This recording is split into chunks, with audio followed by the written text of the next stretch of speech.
नमस्कार। राहुल गांधी ने आज एक बार और हाइड्रोजन बॉम्ब फोड़ने का दावा करके हरियाणा और बिहार की राजनीति में तूफान खड़ा कर दिया है। इसी मुद्दे पर संदीप चौधरी की डिबेट में जबरदस्त टक्कर देखने को मिली, जहां आमने सामने थे आरजेडी की प्रियंका भारती, राजनीति विशेषज्ञ दिबांग, कांग्रेस के आलोक शर्मा और एलजेपी के ए.के. अडवाणी। क्या सच में हरियाणा में 25 लाख की वोट चोरी हुई? राहुल का दावा है कि हरियाणा में 8 में से 1 वोटर नकली है। ये दावा उनका कितना सही है? ब्राजील की मॉडल के 22 वोटर आईडी कैसे बन गए? राहुल गांधी ने चुनाव आयोग कमिश्नर ज्ञानेश कुमार पर कई सारे गंभीर आरोप लगाए। चुनाव आयोग इस आरोपों पर क्या जवाब देता है, ये आने वाले समय में साफ हो जाएगा। राहुल गांधी के आरोपों पर आपका क्या कहना है? अपनी राय कमेंट सेक्शन में जरूर बताएं। वीडियो को लाइक, चैनल को सब्सक्राइब करना मत भूलिए, क्योंकि आपका ये समर्थन हमारे लिए बेहद ही खास है। तो चलिए शुरू करते हैं इसकी मेन डिबेट। आएगा मजा खेल का। सुप्रीम कोर्ट में क्यों नहीं चले जाते? अदालत का दरवाजा क्यों नहीं खटखटाते? ये सिलसिलेवार तरीके से कभी ये बम, कभी वो बम, कभी हाइड्रोजन बम, यही फोड़ते रहेंगे, सिर्फ प्रेस कॉन्फ्रेंस करेंगे। देखिए, मुझे लगता है इस प्रेस कॉन्फ्रेंस के बाद तो किसी के मन में कोई शंका ही नहीं बची। अब पूरा खेल समझ आ रहा है कि चंडीगढ़ मॉडल, महाराष्ट्र मॉडल, फिर कर्नाटक मॉडल और आज ये ब्राजील मॉडल आ गया। और संदीप भाई, सबसे बड़ी एक चीज और एबीपी न्यूज पर मैं खुलासा कर रहा हूं कि हमने जो आज राहुल गांधी जी ने प्रेस कॉन्फ्रेंस में जो चीज बताई थी कि किस तरह से ब्राजील मॉडल का वहां पर लिंक है, कि आप इसको चेक कर सकते हैं कि कौन सा लिंक है ये। आप देखिए, QR कोड दिखाया मतलब चंद मिनटों में ये जो लिंक था ना, ये लिंक डिलीट हो गया। मतलब कितने प्रॉम्प्ट है हमारा इलेक्शन कमीशन और बीजेपी एक्शन लेने में कि इस लिंक को डिलीट कर दिया है, अब कोई चेक भी नहीं कर सकता। लेकिन वो सब लोगों ने डाउनलोड कर लिया, एबीपी न्यूज ने भी डाउनलोड कर लिया, सबने डाउनलोड कर लिया। अब इसको मैं चाहूंगा कि एबीपी न्यूज दिखाए कि जो लिंक दिन में खुल रहा था, आज अभी वो बंद कैसे हो गया। केवल और केवल बीजेपी की चोरी पकड़ी गई, इसलिए ये लिंक बंद कर दिया गया। चोरी पकड़ी गई तमाम आंकड़े या शूट एंड स्कूट? एक मिनट, शूट एंड स्कूट भी कर रहे हैं। सबसे पहले एक बार नहीं, 3 या 4 बार राहुल गांधी बोले हम तो सिर्फ 22,000 वोटों से हारे हैं हरियाणा में। कहा था ना जी? हाँ, आलोक शर्मा। और बीजेपी को वोट मिले 55,48,800, आपको मिले 54,30,602, 1,18,000 वोट कम। 22,000 का आंकड़ा क्यों बता रहे हैं? गलत बयानी क्यों की राहुल गांधी? उसमें जो हमारा जो सीटों का डिफरेंस है, वो 9 सीटों का डिफरेंस है। और 9 सीटों में मान लीजिए 5 सीट, मतलब थोड़ा सा इकोनॉमिक्स मैंने पढ़ी है, अपने हिसाब से सारे आंकड़े वो कर दो। 22,000 बता रहे, 1,18,000 वोटों का अंतर था ना। संदीप भाई, मैं अपनी बात पूरी कर लूं? हाँ, करिए। आप फिर जरूर सवाल पूछिएगा। हमने 5 सीटों का आंकड़ा दिया जिनमें हम लगभग 2,000-2,500 वोट से कम से हारे हैं। अगर वो 5 सीटों का आंकड़ा पूरा जोड़ लें तो 22,000-23,000 आता है। अगर वो 22,000-23,000 वोट हमारे पास होते और 5 सीट हमारी पड़ती तो सरकार हमारी होती और इनकी सरकार नहीं होती। अब दुर्भाग्य यह है कि अभी इतना बड़ा मैंने आपके सामने खुलासा किया कि वो क्यूआर कोड उड़ा दिया गया। अब पूरा समझ आ रहा है कि ब्राजील मॉडल क्या है। राजीव कुमार कहां गायब है, पूरे देश को नहीं पता। कौन से देश में छुपे हुए नहीं पता। अब समझ आता है कि इलेक्शन कमिश्नर्स को कहां से पकड़ कर लाते हैं। ब्राजील की मॉडल 22 जगह वोटर आईडी कार्ड है, वो एक क्लिक करते पता लग जाता। या एक महिला 223 जगह उसके फोटो का इस्तेमाल किया जा रहा है, या ब्लड फोटो, वो एक क्लिक करिए, हाउ मेनी ब्लड फोटो। ठीक है, आपकी बात बिल्कुल ठीक आ गई। अब ठीक आ गया। आप कह रहे हो कि 22 बार कैसे नाम आ गया। अब ये कौन सा एक बना था, ट्रिम कुत्ता का कार्ड बन गया था बिहार में, तो मतलब ये चीज क्यों नहीं की जाए? सुनिए ना, मैं उसी का जवाब दूं। इरेगुलरिटीज होती हैं। ये कभी नहीं कहा कि 100% एक्यूरेट लिस्ट है, प्लीज। इसीलिए ऐसा ही 500 लोग एक मकान में रहते हुए भी दिख सकते हैं। जवाब दिया था मेरा। ग्राउंड वेरिफिकेशन तो करनी होती है ना, 10 से ज्यादा अगर लोग हो तो। आप तो वकील हैं। मैं जवाब दे रहा हूं ना। रूबरू ज्ञानेश गुप्ता जी से मैंने ये सवाल पूछा और उनका जवाब आया। जवाब क्या आया कि जीरो एड्रेस का मतलब वाजपेयी जी ये होता है कि जिस घर का कोई एड्रेस नहीं है, मान लो कोई मंदिर है और उसमें लोग आके रहते हैं, तो उनका कोई पता नहीं होता। हमारे पास मोहल्ले का नाम लिख दिया, जीरो एड्रेस लिख दिया और उसके वोट बन जाते हैं। क्या जवाब? 500 लोग रह सकते हैं, 500 रह सकते हैं, 200 रह सकते हैं, 4 रह सकते हैं। एक बीजेपी के पदाधिकारी के घर में। आप मतलब की बात पे आओ। 228 लोग क्या रहे हैं? ये तो पूछ लो उनसे, राहुल गांधी क्या कर रही है? क्या कर रहे हैं? देश को, लोकतंत्र को बदनाम कर रहे हैं। तो लोकतंत्र की सबसे बड़ी संस्था इलेक्शन कमीशन। मैं आपके आरोपों को पूरी गंभीरता से लेते हुए फिर ये पूछूं, सरकार आपकी डालो जेल में राहुल गांधी को, लोकतंत्र को कमजोर कर रहा है तो ऐसे पकड़ के जेल में डाल देंगे।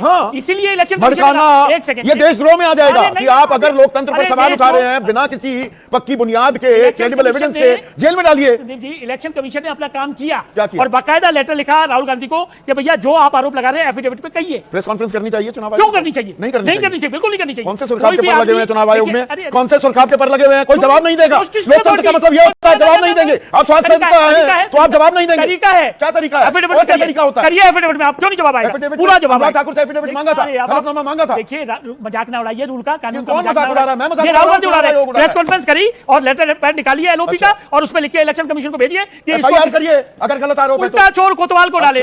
उल्टा हम किस किस के खिलाफ एफआईआर करेंगे? कितने लोग शोर मचाते हैं? चुनाव आयोग सिस्टम से अलग हो गया क्या? चुनाव आयोग की कोई जवाबदेही नहीं है क्या? आप बहुत सीनियर पत्रकार हैं जनाब, आप बात समझ लो, चुनाव आयोग एक संवैधानिक संस्था कोई चीज को मना नहीं करती, एक एक रूल मना नहीं करती। क्या क्या नहीं मना किया? सीसीटीवी फुटेज क्यों नहीं दे रहा चुनाव आयोग? Rule permitted, rule permitted, yes, होना चाहिए सीसीटीवी फुटेज, देखना लिमिटेशन चाहिए, ज्यादा पारदर्शिता, लिमिटेशन इज देयर, निजता उसमें हनन हो जाता है, निजता का हनन होता है। अगर ये तर्क दिया था चुनाव आयोग ने। लिमिटेशन नहीं होगी ना तो एक साल बाद आप आरोप लगाएंगे। एक सेकंड, फॉर्म 6 फॉर्म 7 उसकी जानकारी क्यों नहीं दी जा रही है? एडिशन और डिलीशन फॉर्म 6 और 7 बनाया किस लिए है? इसीलिए बनाया ना कि एडिशन करा लो, डिलीशन करा लो, और उसकी जानकारी नहीं देंगे तो हमें ये नहीं पता लगेगा कितने कटे, कितने साथ हटे, चलते ना, कितने जुड़े, साथ साथ चलते हैं। एक साल बाद आप कहोगे कि जी हमको वो जानकारी दे दो, तो डॉक्यूमेंट अवेलेबल रहेगा क्या? इसीलिए लिमिटेशन होती है। हमारे साथी क्या कह रहे हैं उसको वहीं छोड़ के, मैं समय कम है, मैं अपनी बात कहूंगा। राहुल गांधी ने पिछली 3 प्रेस कॉन्फ्रेंसेस में जो इंदिरा भवन से उन्होंने की, उन्होंने 2 बिल्कुल नए किस्म की बातें कही हैं, उन अपने हिसाब से तथ्यों और सबूतों के साथ में। ऐसी बात कम से कम मेरे अपने राजनीतिक विश्लेषक के जीवन में, पत्रकार के जीवन में मैंने कभी किसी को कहते हुए नहीं सुना। पहली बात यह है कि हिंदुस्तान का जो इलेक्टोरल सिस्टम है, चुनाव प्रणाली है, उसको कैप्चर कर लिया गया है और उसको एक पार्टी के हित के लिए इस्तेमाल किया जा रहा है। चुनाव जीते जा रहे हैं सिस्टम कैप्चर करके। आज मैं एक छोटा सा सवाल जोड़ दूं, बल्कि कमेंट है आनंद बोर से, रेगुलर हमारे दर्शक है। सीबीआई को पिंजड़े का तोता कहा जाता था, अब तो लगता है कि चुनाव आयोग भी पिंजड़े का तोता बन गया। दूसरी बात वो ये कह रहे हैं कि जो लोग इस वक्त सत्ता में बैठे हुए हैं, चाहे वो फडणवीस हो, चाहे वो सैनी हो, चाहे वो नरेंद्र मोदी हो, ये सब लोग अवैध बैठे हुए हैं सत्ता में। ये लोग वैध तरीके से चुनाव जीत के सत्ता में नहीं आए हैं। आप हमारे 4 साथी यहाँ बैठे हुए हैं, कभी आज तक किसी ने ये बात कही? तो नहीं, और ये देश में इसमें ये फिर एक तरफा हो जाएगा। बिल्कुल बिल्कुल। सिद्धरमैया जो सत्ता में बैठे हुए हैं, या तेलंगाना में जो सत्ता में कांग्रेस बैठी हुई है, या सुक्खू बैठे हुए हैं हिमाचल प्रदेश में, वो कौन सा सिस्टम है? तो ये बात भारतीय जनता पार्टी कहनी चाहिए। फिर मेरा कहना है कि ये बात भारतीय जनता पार्टी कहनी चाहिए कि अगर हम सब लोग अवैध सत्ता में बैठे हुए हैं तो ये लोग भी अवैध सत्ता में बैठे हुए हैं। भाजपा ये बात तो कह नहीं रही ना। मैं ये कह रहा हूं कि 2 नई बातें कही जा रही हैं, विपक्ष के नेता द्वारा कही जा रही हैं, जो एक संवैधानिक पद है उसके खिलाफ बाकायदा कार्रवाई होनी चाहिए या उसकी बात का जवाब देना चाहिए। बिल्कुल सीधी बात है भाई। आप इतनी देर से कह रहे हैं कि जवाब क्यों नहीं देते? जवाब देनी चाहिए या उसके खिलाफ कार्रवाई होनी चाहिए। ये 2 बातें आज तक किसी ने नहीं कही। और यहाँ पर एक और दर्शक ये कह रहे थे कि जवाब भी चुनाव आयोग को देना चाहिए, बीजेपी को जवाब दे रही है, बीजेपी या सरकार के मंत्री को जवाब दे रही है। मैं इसमें थोड़ा बीजेपी को नंबर दूंगा। राहुल गांधी ने इसमें बीजेपी को भी समेटा है। उन्होंने कहा है कि बीजेपी की सरकार है दरअसल फ्रॉड है ये, इसलिए बीजेपी को भी जवाब देने का मौका बनता है। जो जवाब दिया गया वो हास्यास्पद है। जवाब वही, देखिए राहुल गांधी नई बात कह रहे हैं, चुनाव आयोग और बीजेपी पुराने तरीके से उसका मुकाबला कर रहे हैं, इस तरीके से उनको हम नहीं नाली फेंक सकते। भाई राहुल गांधी अगर भरमा रहे हैं देश को तो कार्रवाई करनी चाहिए सरकार को उनके खिलाफ। जी बिल्कुल संदीप, कार्रवाई करनी चाहिए, कड़ी कार्रवाई करनी चाहिए। बहुत ही गंभीर आरोप लगा रहे हैं। लेकिन आप देखिए संदीप, एक बात जो यहां साफ दिखाई देती है कि सत्ता पक्ष जो कर रहा है या जो भी ये गड़बड़ कर रहा है, वो इतना ज्यादा सत्ता के मद में चूर है कि अब आप कुछ भी कर सकते हैं, कोई आपको पकड़ने वाला नहीं है। यानी आप किसी भारतीय महिला का या औरत का चित्र नहीं लगाएंगे, आप ब्राजील की एक मॉडल का भी अगर तस्वीर लगा देते हैं तब भी कोई आपको पकड़ने वाला नहीं है। ये एक बहुत ही गंभीर बात है। ये दिखाता है कि आप किस हद तक इस भरोसे में हैं कि हमें कोई पकड़ ही नहीं सकता है। ये जो गंभीरता है, ये पिछली बार नहीं आई थी, ये इस बार एक बहुत बड़ी बात निकलकर सामने आ रही है। और मुझे लगता है कि जिस तरीके से ज्ञानेश कुमार ने पिछली बार प्रेस कॉन्फ्रेंस कही और उन्होंने जियो एड्रेस के बारे में बताया और इन्होंने एक कोई नरेंद्र का घर ढूंढ लिया, उसके बाद उनसे सवाल किए, अगर गणेश कुमार को अपनी सफाई देनी है सफाई दें, वरना उनको इस बात पर इस्तीफा देना चाहिए, माफी मांगनी चाहिए कि वो इतनी बातें अगर कह रहे थे। देखिए ये मुख्य चुनाव आयुक्त हैं, भारत के मुख्य चुनाव आयुक्त हैं, ये बात ध्यान रखनी चाहिए। नहीं, हमें ये पता लगना चाहिए चुनाव आयोग झूठ बोल रहा है कि राहुल गांधी झूठ बोल रहे हैं। कम से कम देश को the nation wants to know. अब मैं ये गाइडलाइन चुरा रहा हूं, ये तो पता होना चाहिए ना। बिल्कुल बिल्कुल, ये पता करना चाहिए, ये पता करना चाहिए, इस बात की जांच होनी चाहिए। और राहुल गांधी ने अगर ये अनाप शनाप, ये नरेंद्र का जो घर दिखाया, ये अनाप शनाप दिखाया है तो उनके ये मॉडल के जो वोटर आईडी कार्ड दिखाया है, बुजुर्ग महिला के वोटर आईडी कार्ड दिखाए, वो गलत है तो पोल खोल करो राहुल गांधी की, करिए चुनाव आयोग। हम आपको न्योता दे रहे हैं, फुल कवरेज देंगे एबीपी न्यूज पर। क्यों दिमाग?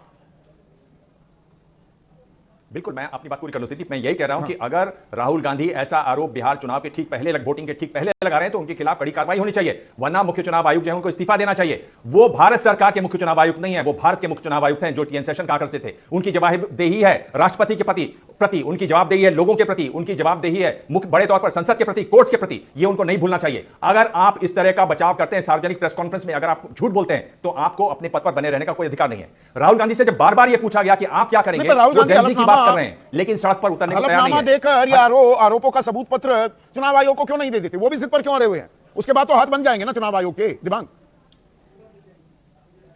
मैं ये बोल रहा हूं संदीप, ये काम, ये जो एक हास्यास्पद जवाब आया चुनाव आयोग की तरफ से इस बार कि कांग्रेस के लोगों ने क्यों नहीं इस पर बात किया। कांग्रेस के लोग सवाल उठाएं या ना उठाएं, अगर इस तरह के सवाल उठते हैं तो आपको तुरंत कार्रवाई करनी चाहिए।